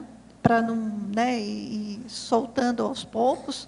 Agora, cada consciência tem a sua história, tem as suas dificuldades, tem uma razão porque chegou naquilo, e às vezes essa razão ela é muito profunda, ela pode ser, né, aí multissecular.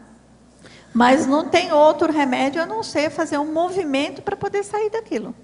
Professor, há uma pessoa que vai sistematicamente ao IPC aqui em São Paulo para minar os professores que estão realizando as palestras.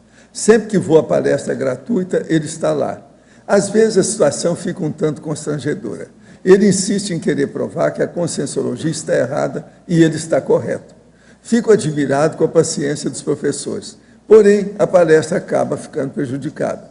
O senhor poderia fazer algum comentário sobre esse tipo de comportamento? Olha, o problema todo aí é muito importante a heterocrítica, ainda mais quando vem de pessoas assim. Isso é uma ótima oportunidade para mostrar a força dos princípios da conscienciologia. Mas agora, é preciso ter gente que entenda da conscienciologia lá. Qualquer coisa é fazer um reforço. O professor vai dar aula, pega 3 veteranos e leva para debater com a pessoa. O debate é muito útil, isso é uma grande oportunidade. Eu desejaria estar lá para entrar nessa. Está para mim. Eu gosto do processo do debate, isso é muito importante. Agora, tem que arranjar umas 3 pessoas que entendam de conscienciologia para poder defender o corpus de ideias, de princípios, de fundamentos da conscienciologia. Se o negócio fica constrangedor, isso é normal devido ser o processo de debate. Isso aí, às vezes, não tem outra saída. Mas agora, falar umas verdades, fazer impacto-terapia, aí é o máximo. Põe a pessoa no lugar, vamos ver. Com a conscienciologia na mão, a gente liquida com a maioria desses processos. Eu já fiz isso tudo quanto é tipo de universidade por aí afora, onde é que tem todos os PhD do mundo, PhDs, PhDivas, etc. Por que não? Agora, tem que arranjar. O ideal é arranjar 3 professores mais antigos, veteranos, que entendam da conscienciologia. Por exemplo, se você estiver lá em São Paulo, você vai lá, enfrenta aí para ver quem é esse cara. Professor, tirar a carne da dieta alimentar pode prejudicar a saúde? Sim. Tem que ir com calma. Você tem que olhar uma dietista e uma nutricionista.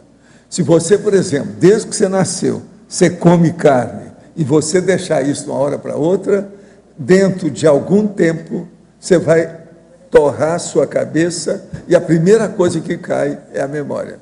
Tem que arranjar um jeito de substituir o processo da carne, acompanhar isso com calma e ver como é que você vai. E outra coisa, às vezes é necessário fazer umas adições dietéticas, ou seja, um processo de suplemento alimentar, algum processo de vitaminas e outra coisa nesse sentido.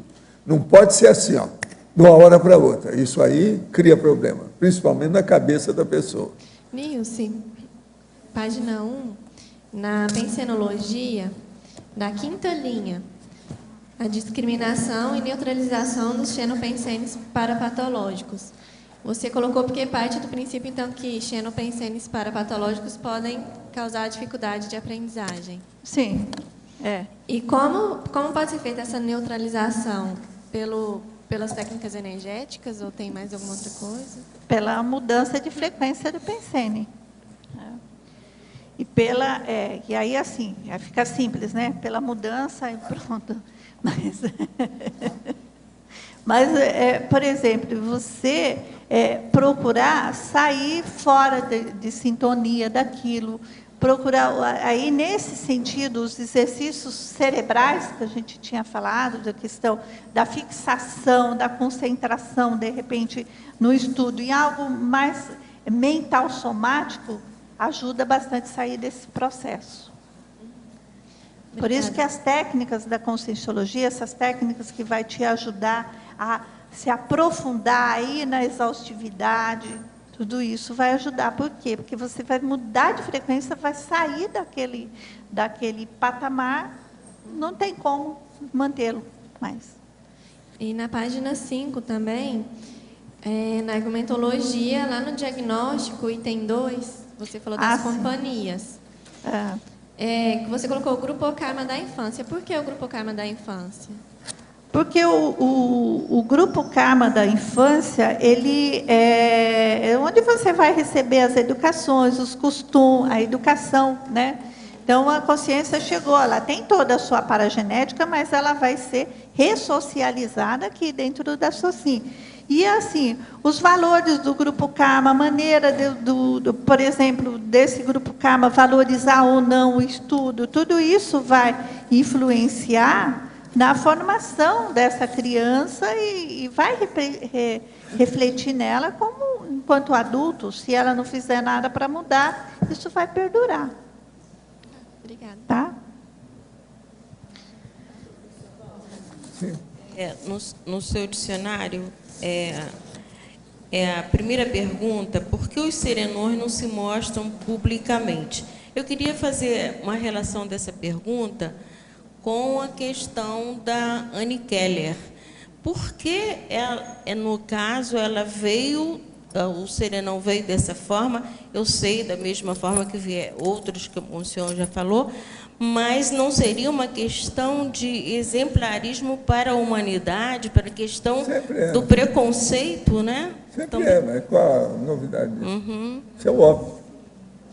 Porque eu trabalhei 28 anos em educação especial e via como que é o preconceito de se chegar perto de uma criança especial, como se a criança fosse doente, né? Doente com uma doença contagiosa. Você trabalha com isso? É a natureza humana. Então, olha só, no caso de Anne Keller, que preciosidade, um diamante ali encoberto, né?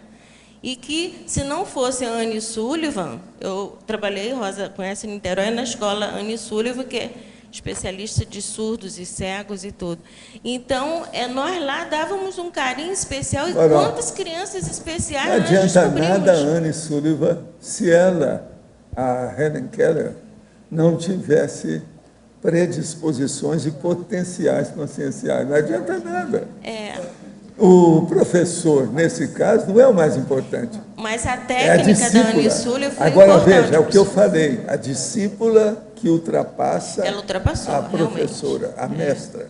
Mas isso as técnicas que ela utilizou, Anne Sullivan, o senhor até me deu o filme, né, para eu passar, que eu passei no discernimento, ela usou a técnica de aproveitar a natureza, aproveitou todo o material, uma metodologia totalmente diferente, né? E usando mais a questão tátil. É a metodologia correta, que é da natureza. Em Fatologia, página 2, segunda linha. Poderia comentar os fatores causais da retranca evolutiva.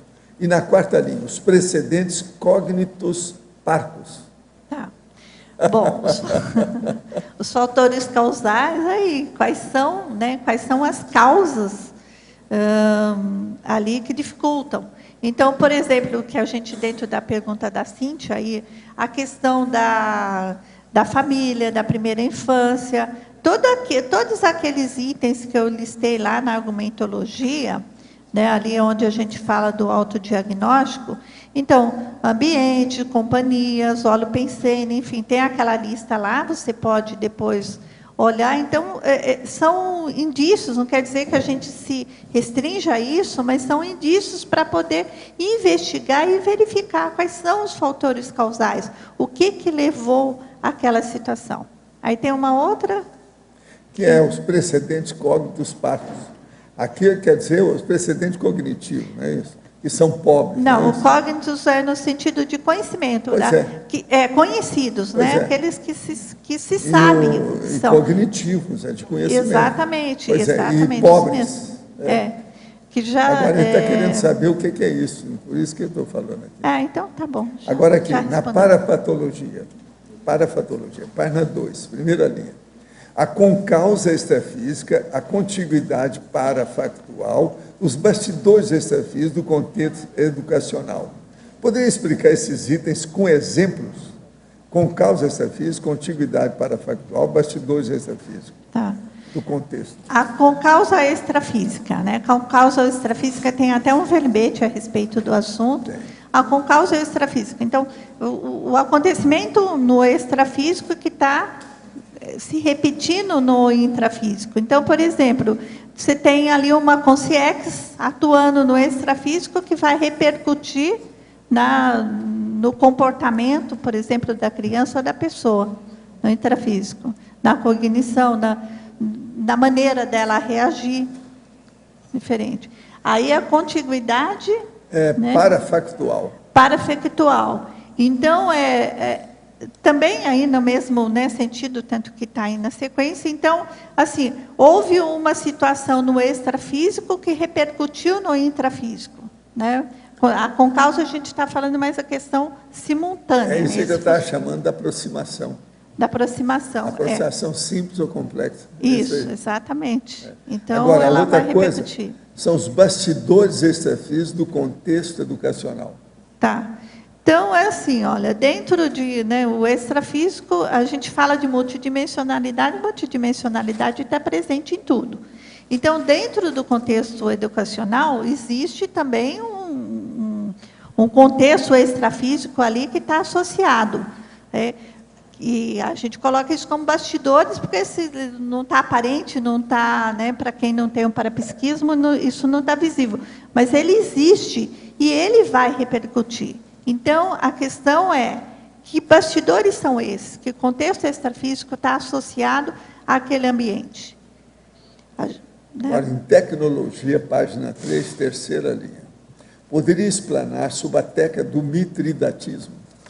A técnica do mitridatismo é assim, o mitridatismo, ela vem até da ideia, né, do uso lá de veneno, né, da pessoa se imunizar né? A partir de pequenas doses. Então, ela vai, à medida que vai colocando pequenas doses, chega no momento que ela se imuniza. Então, é a mesma situação, né? A gente fazendo aí uma correlação. Então, ela pega e vai, aos poucos, né, eliminando aquela dificuldade que ela tem. O senhor poderia informar como surgiu a prática do EV? Já o praticava na época do Espiritismo? Existe alguma cultura, religião ou seita que aplique essa mesma técnica? O problema todo é o seguinte: do jeito que nós fazemos, eu tentei expor isso no Espiritismo, depois desisti.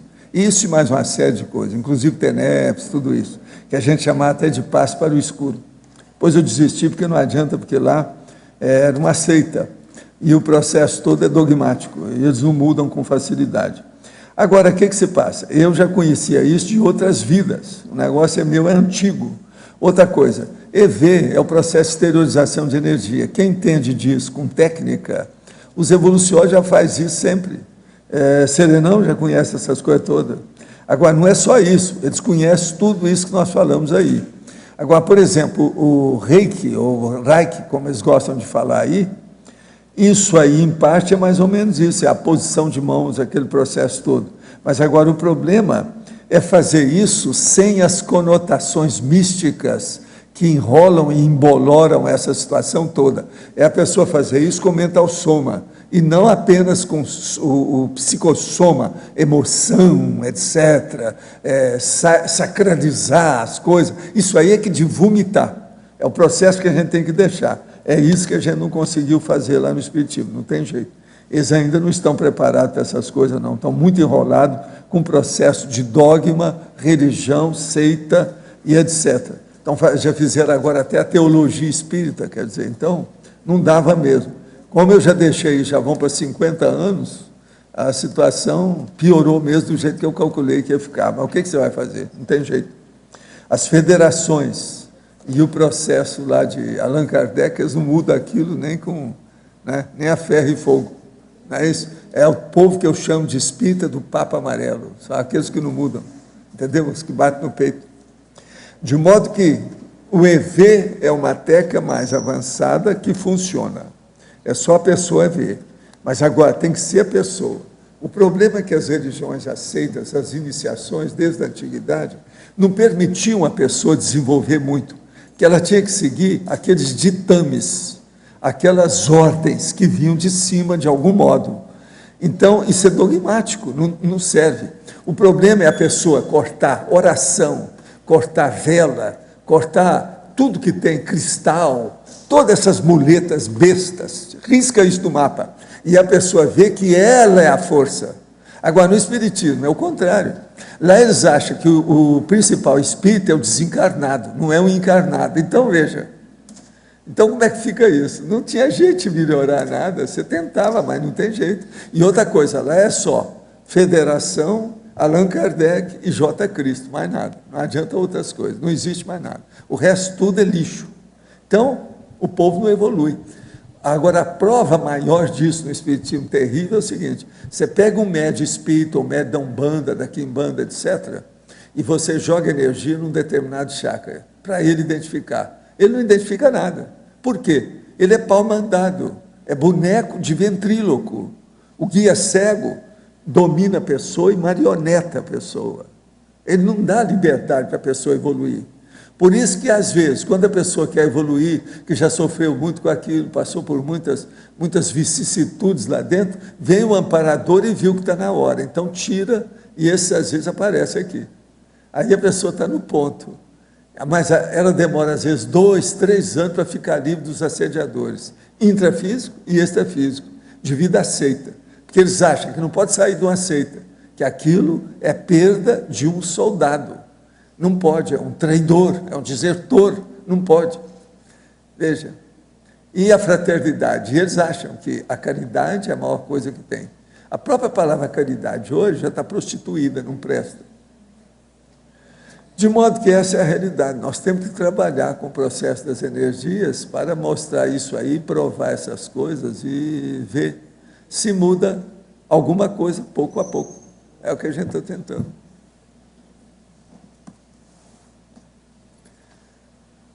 Gente, eu devolvo a vocês a Nilce aí, que é fora de série, é uma veterana nossa. Agora, ó, seria bom quando você estiver lá em São Paulo, aparecer nas palestras lá e confrontar isso aí, peitar Na essa semana pessoa. que vem eu vou estar lá. Qualquer coisa, fala com ele para vir aqui, ó, é. para vir acabar com a tertúlia. Para derrubar a tertúlia. É uma boa, seria bom. Vou procurar conhecer. E a gente vai filmar o cara. A gente pode Vamos fazer. filmar todas as bobagens que ele falar. Entende? Tá. Agora, seria bom antes perguntar para ele se ele não tem os livros, para dar algum livro da Conscienciologia para ele ler. Né? Porque a maioria pode combater a gente sem ter lido livro nenhum. É o que acontece mais. Porque já é a prioriota. Ele já chega querendo... Ele já tem a priorismose, então ele não quer saber, Essas já chega por figuras cima. aparecem, né? Fazer parte deles. Agora, o ideal é você pega mais uns 2 veteranos e vai lá, para enfrentar o cara. Semana que vem Outra eu estou lá no filma, sábado. filma o debate, depois manda para mim. Eu desejaria ver, para ver quais são, o que é que ele está empombando. Aí a gente, sem ele falar quem é ele, pelo jeito dele empombar, você vai saber quem é ele. Eu não sei, este É ano hora eu raiz. estou lá nas palestras, né? Deve ser alguém Agora, novo. qualquer coisa, fala com ele. Que tal você ir lá para ver a tertúlia? Que tal você acabar com a tertúlia? Sim, com certeza. uma boa. O dicionário de Debate é argumentologia é importante. um ótimo elemento para fazer isso, né? Os verbetes do dicionário de argumentologia tem que fornecer para os professores para eles preparar alguns e segurar, levar. Você entende? Segurar a onda. Conversar com os professores lá para a gente entender melhor esse contexto. Ele é um infiltrado. Ele entrou lá para ver o que tem. Vamos ver quem é. Agora, se ele está criando muita coisa e o negócio é constrangedor, do jeito que está falando, precisa saber, né? Ele deve estar mal assistido, precisa ver. Deve estar Aí muito aquele mal negócio assistido, que né? é do deputado de Belo Horizonte, que eu falei, não, a porta da rua é a serventia da casa, está ali, pode ir embora. Tchau. O cara foi embora. Porque senão eles iam começar a vaiar o cara, que ficava ruim para ele. Tem que ver qual é a intenção. Precisa E às vezes ter nem cuidado com isso. É Precisa ter só cuidado. falar um pouco mais de energia, não é tão complexo assim. Precisa ver. Né? Tá. Eu não sabia que está acontecendo isso em São Paulo, não. Preciso te perguntar, quem é que tem? Tem gente de São Paulo aí essa semana, você sabe? Vamos saber quem é. Então, eu não sei. Mas eu vou E saber qual a depois origem dele. Eu conto para Aí vocês. pode ser de alguma religião, pode ser materialista, ser, né? pode ser militar, pode ser político, é preciso ver. Pode ser fanático por alguma coisa. Às vezes ele vai lá porque está a favor do yoga. Isso tudo já aconteceu comigo. E às vezes é a pessoa confusa mesmo. Ela chega confusa e ela não consegue, né, Aí sair já é psicopata. tem isso também. Isso é preciso de ver. Se é psicopata, é preciso falar na hora e ver se tem parente dele. Procurar. Sabe, tem que falar com os parentes. Ver o contexto, né? Eu já tive isso, mas muito engraçado. Eu estava em Londres fazendo uma big, uma conferência, o negócio tudo arrumado. Londres, hein? O negócio tudo sério. Eu lá, tal, falando inglês, a história toda, quando no meio daquela a minha peroração, entra um cara com um carrinho, e dentro do carrinho uma boneca. E ele empurrando aquilo. Entrou, aquilo chamou a atenção de todo mundo, ele sentou, ficou quietinho ali. Não teve nada. Acabou a conferência, ele foi embora. Não falou uma palavra, nem olhou para frente, só olhava para a boneca que estava lá dentro da coisa dele. Isso é em Londres. O que vocês querem? Aí as pessoas falam assim, não, mas em Londres ninguém ia esperar que fosse aparecer um psicopata, um doido, com um carrinho, e vem ver. E outra coisa, ele gostou do ambiente. Eu falei, gente, vocês não notaram, a energia de vocês está boa. O cara gostou do negócio. Mas foi assim uma coisa insólita, né? Ninguém estava esperando uma coisa daquela, né? Bem assim, diferente, entende?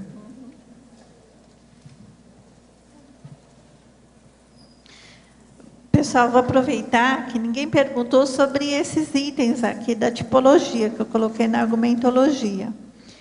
Então, são umas características aí que eu, né, fiz um levantamento, e eu acho que realmente são questões, né, importantes da pessoa desenvolver dentro da questão dela ir ultrapassando e aumentando e superando as dificuldades.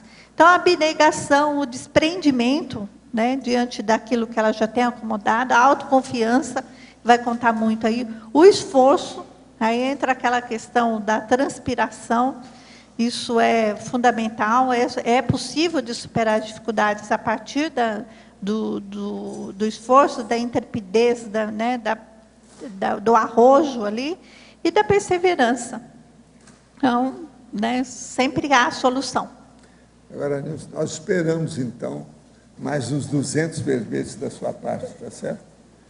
Quanto mais depressa, melhor para nós todos, né? Os nossos comerciais, por favor. Vamos passar, então, aqui, pessoal, para os recados. A gente pede 5 minutinhos da atenção de vocês, por favor.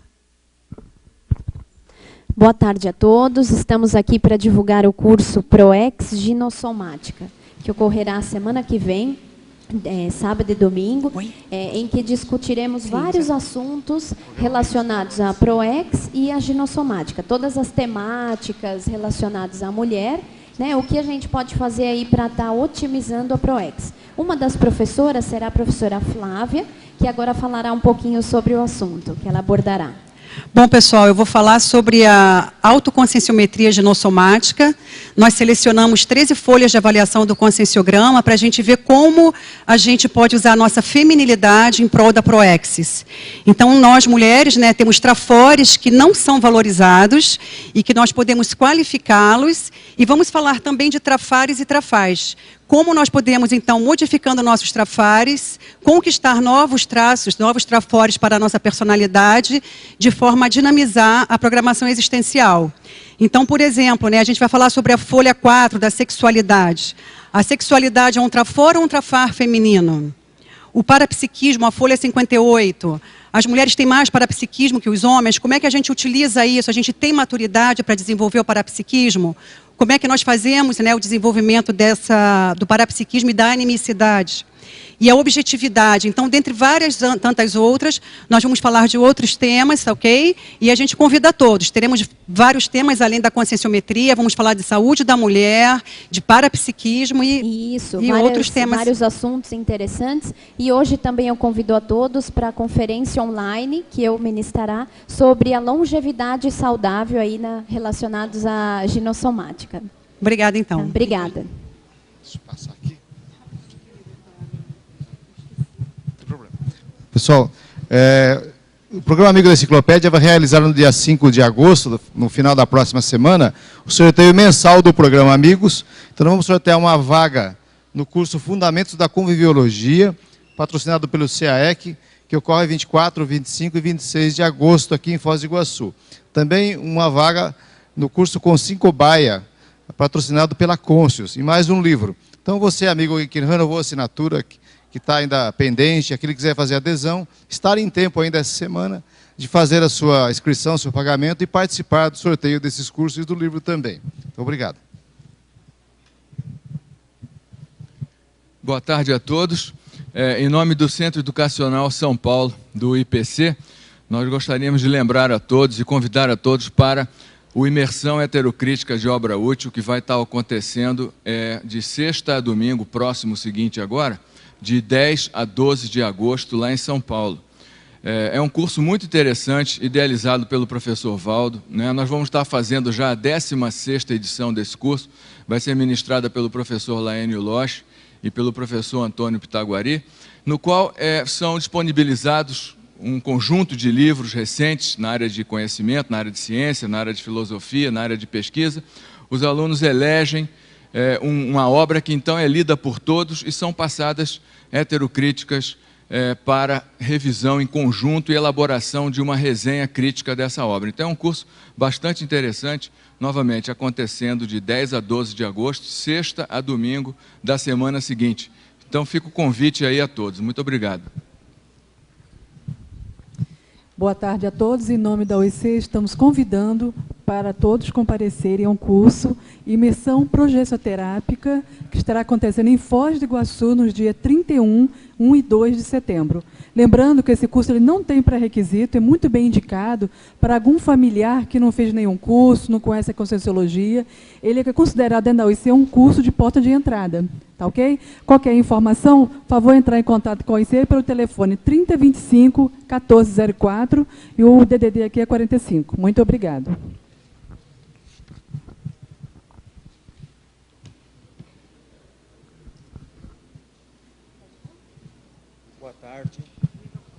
Boa tarde, meu nome é José Antônio, eu sou voluntário da ARAC, Associação Internacional para a Evolução da Consciência.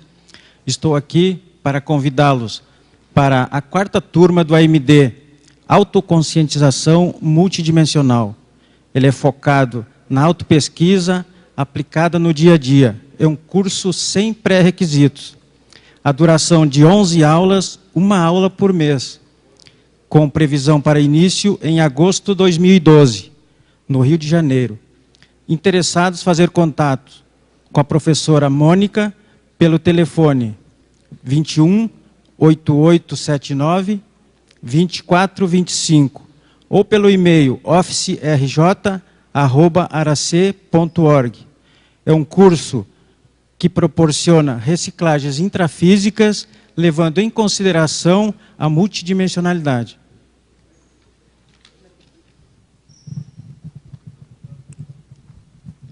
Pessoal, após tantos convites de várias especialidades, conscienciometria, ProEx, consciencioterapia, autoconscientização multidimensional, vocês já estarão aptos a vivenciar a anticonflitividade e a mega fraternidade.